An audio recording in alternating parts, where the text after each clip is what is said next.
Good evening, folks. I'm Carlos Schneider, coming to you live from this green screen background. Yeah! On today's show, we'll be looking at enhancing your speed and agility with my top MVP tips, or should I say MVT tips in Premiere Pro. Well, that was a show, wasn't it? It was still live.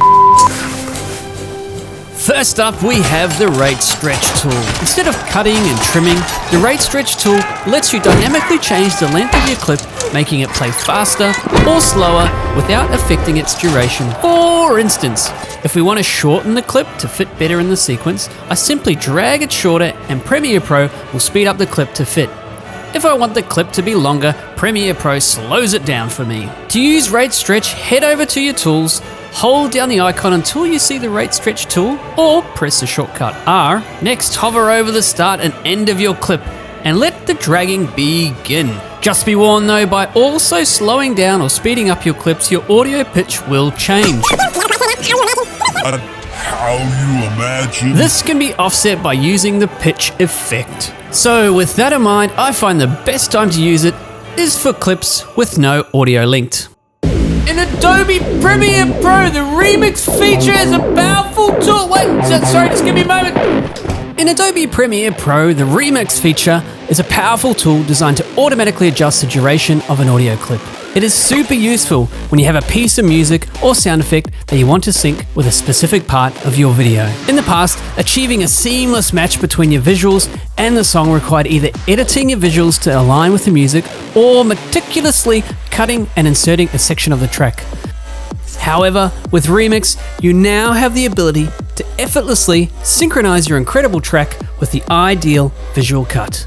To use the Remix feature, simply right-click on the audio clip in your timeline, go to the Remix option, and choose the desired target duration. Premiere Pro will then analyze the audio and automatically adjust it to fit the specified duration.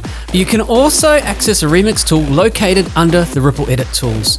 Once selected, you can simply drag the edge of your sound clip to the size you want, and Adobe's AI will do the rest. So if you're looking for a convenient way to synchronize your audio with specific parts of your video, the Remix feature in Adobe Premiere Pro is definitely worth exploring. Whenever I have a track that's really quiet from the get-go, look at these sad little sound waves for instance. I feel a need to pump them full of steroids to make them combat ready. That's where the audio gain feature, and more specifically the normalize to max peak, is really helpful. Let me explain. Start by selecting the audio clip you want to adjust in your timeline. Right-click on the selected clip and navigate to Audio Gain in the context menu. Within the Audio Gain menu, select Normalize Max Peak 2. Then I usually enter somewhere between -3 to -1 decibels and hit OK. Premiere Pro will adjust the gain or volume of your audio so that the highest peak matches the level you set. And you'll notice that that wimpy audio track is now buff.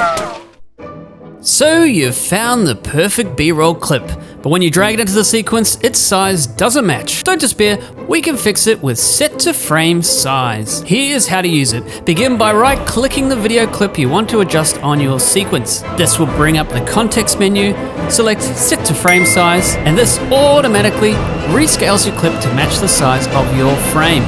And done. I'll be completely honest with you, as my editing project gets near the end, my files become many and unfortunately a bit messy too. Sometimes I just need to find a clip in my project that's already in my timeline to snatch a little chunk from it. The reveal in project function is a real lifesaver. To track down your clip, right-click and select reveal in project, and good old Premiere Pro will dig out your original clip and display it in the project panel. Thanks, bro. As your project grows, it helps to keep it visually organized. Just like painting your children specific colors to remember their names, you can color code all your clips. Simply right-click on them, select label, then pick a color. For example, in my projects, rose is for sound effects, yellow is for music, green is for voiceover, and iris is captured audio. I would highly recommend coming up with your own color coding that suits your style of editing. A good habit to speed up your workflow is creating little notes using the marker function. For instance, as I review my clip, I know I want to change this voiceover section, but don't have time to fix it right now. So I move the playhead to where I want to leave myself a note. I I click an empty part of the track so no clips are selected, then hit M, which will drop a marker at the playhead. Double click on the marker and it will bring up the marker options. Here I might change the color to red and write what I need to fix, then hit OK and carry on editing. I also like doing this, say, at the end of the day. I write myself a little note so when I jump back in the project tomorrow, I can pick up exactly where I left off. Nesting your clips is like building a man cave that helps manage a group of bro clips. This is super helpful when you have a bunch of clips that you need to apply an effect to collectively. For example, I want to create a camera zoom effect for these clips. Adding the effect individually doesn't work. So I select the clips I want to group together, right click on them and choose Nest. A dialog box will appear for you to stick your nested sequence name in, then hit OK. Now I can add the zoom effect by using scale and dropping some keyframes. If I need to make any changes to the nested clips, I just double click on it and there it is, all in its very own sequence. Quick side note, if you're after that cinematic look for your videos, then check out my free Premiere Pro presets, link below in the description. Back to the video. Sometimes you need to add or move a bit from right in the middle of your sequence. Rather than it turning into a game of Jenga, try using the Select or Forward tool. Hold down A on the keyboard and select from which point forward you want to select everything. Now you can nudge all the clips over, add a new bit, and slide them all back. I've had instances where I've screwed up the audio that was originally linked to the video clip. I've moved it out of sync or accidentally deleted it altogether. This is where match frame is awesome. After selecting the clip, hit F. This will open up the source video and match the in and out points to what you have in the sequence. Now you can drag the audio back into your sequence. Plus there's a bunch of other instances where this is a super handy thing to have, which I'm sure you'll discover as your editing progresses.